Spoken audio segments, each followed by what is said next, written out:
What if the key to financial freedom isn't what you think? We're told to earn more, hustle harder, invest early. But most people don't fail with money because they make the wrong choices. They fail because they never learn how to think about it. And this book, Psychology Money, it changed how I think about money, wealth, and success forever.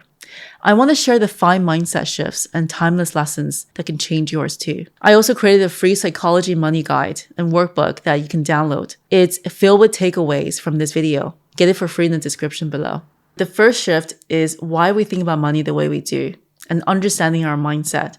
So I used to feel ashamed for not investing earlier. I would scroll through posts about stocks and crypto gains and think, why didn't I start sooner? Why was I so late to all of this? And let me know if you ever felt like this.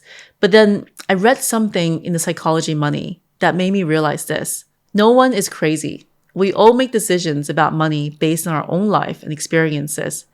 That one sentence, it gave me so much compassion for myself and for others, especially the way that I used to judge my parents for the way they lived. My parents were first-generation immigrants in the early 90s in America. And for them to have lived through a very tough times back home and then living with the uncertainty of providing for your family in a new country, for them, job security was everything. My dad valued a steady paycheck. My mom always saved for the rainy day. We rarely had a vacation when I was growing up, and to them, money wasn't a tool for risk or opportunity. It was safety. It was for stability, a roof over your head, and food on the table. So of course, when I started my first job, I wasn't thinking about wealth. I was thinking about how to play it safe, to take less risk. That mindset wasn't a mistake. It was inherited from generations. I was just shaped by a different story. And this is true for so many of us. If you were born in the 1950s, you saw inflation completely ravage your parents' savings. You probably grew up being so skeptical of the stock market. And if you were born in the 1990s, you grew up in a world of low inflation. So you didn't feel much of its effects. And really what I learned from Morgan in the book is that your financial mindset is a mirror of your past. If you ever asked, why didn't I learn this sooner? Just know this, you were doing the best you could with the worldview that you had. And now that you see it, you can choose a different one. Because taking control of your financial life or life as a whole is yours to rewrite your story going forward. I took charge of my money and mindset in my late 20s when I decided to actively invest my savings instead of playing it safe in a way that felt right to me. And I'm grateful that I decided to rewrite the way I think about money and never look back.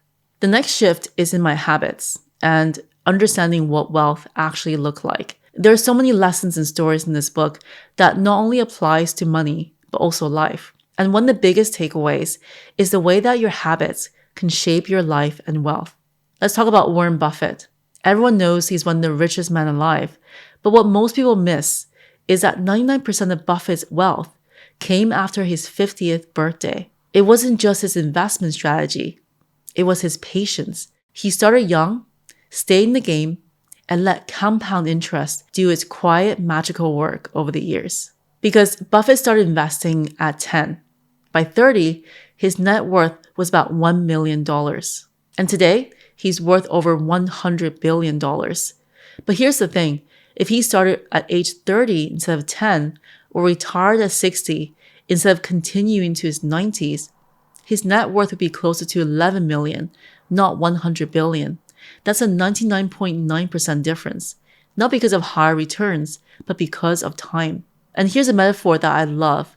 Building wealth is like growing a bamboo. For years, it looks like nothing's happening.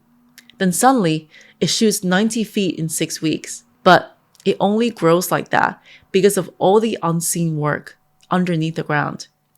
That made me rethink my own habits. I used to chase quick hacks for money, like learning about investing in this, buying now, sell fast. But I was missing the most powerful habit, which is consistency and time. So since then, I just automated my investments, a set amount into my account each month, and check it every 6 months. I track my spending, not to restrict myself, but to stay conscious of not overspending. And I save by stop buying things that I no longer use in my life. And I spend on experiences that I will always remember. And everyone's different because only you know what truly matters to you and how you want to spend or save your money. But the habit of consistency and patience with money is what will help you win in the long term. Because as Morgan Housel puts it, saving is the gap between your ego and your income. And for me, learning to want less, that's been one of the most liberating shifts in my life. And the third lesson is on this idea of enough, how the richest people still go broke. This brings me to the point in the book that I really want to dive deeper with you. Morgan Housel shares a story in the book. So two wealthy men were at a party. One says, "I make more in a day than this guy makes in a year." The other replies, "Yes, but I have something he'll never have. Enough." And that one word stopped me. And this idea of enough really hit me hard. In my early career and my first job as a high-paying corporate role before I switched over to tech, I thought the goal was obvious. Climb as high as you can in the corporate ranking and as fast as you can. On paper, the job was everything I thought I wanted. It came with a pay rise, a fancier title, and traveling for work. From the outside, it looked like I made it. But inside, I was constantly tense. I worked over 80 hours per week, and I wake up checking my phone with anxiety and go to sleep checking emails. And the more I earned, the more I felt trapped by this thing that felt like I had to keep saying yes to stay successful. And that's when I realized the most dangerous game in life is the one with no finish line. It was like filling a bucket with a hole in the bottom. No matter how much you pour in, it never feels full. That's what happens when you don't define enough. You end up stuck in a game where you're always behind, even when you're ahead. And in life, I realized that there will always be someone else who looked happier, richer, more successful. And for me, learning this was a wake-up call. I started asking myself, what am I actually trying to buy with money? Is it freedom? Is it time? Security? And if the answer is yes, then constantly chasing more is costing me the very thing I wanted money for in the first place. Enough is not a number. It's a decision you make for yourself. It's the point where your money is aligned with your values, not your ego. So ask yourself honestly, what does enough look like for me? And are you brave enough to stop when you reach it? The next lesson is on risk, this invisible force that shapes everything. So we all love to talk about success, but we rarely talk about luck or its twin, risk. And there's a story in the book that I'll never forget. In 1968, Bill Gates was one of the roughly 300 million high schoolers around the world. But he happened to attend Lakeside School in Seattle, the only high school in the country with access to a computer at the time. That's literally 1 in a million head start, and Bill Gates knew it. He once said, if there had been no Lakeside, there would have been no Microsoft. But here's the part where most people don't know. Gates had a childhood best friend named Ken Evans, and they were inseparable. The kind of friends who stay late after school, writing code together, geeking out over what computers could become. They even dreamed of starting a tech company together one day. Ken was just as smart, just as driven as Bill Gates, but he never got the chance. Before they even graduated high school, Ken died in a mountaineering accident. And that is 1 in a million risk. As Morgan Housel said in the book, luck and risk are siblings. Both are invisible, unpredictable, and powerful. This reminded me of a moment in my own journey. So years ago, I had the chance to take on a dream project. It promised visibility and great earning potential. But something in my gut said no. The timing felt wrong. 6 months later, the company folded. And people I knew who were still chasing unpaid invoices years later. That experience taught me the most important financial skill isn't intelligence. It's self-awareness. Knowing when to say yes, when to walk away, and accepting sometimes things will just not be fair. And that's okay, because you can't control everything, but you can learn to take ownership of what you are given and what you can control.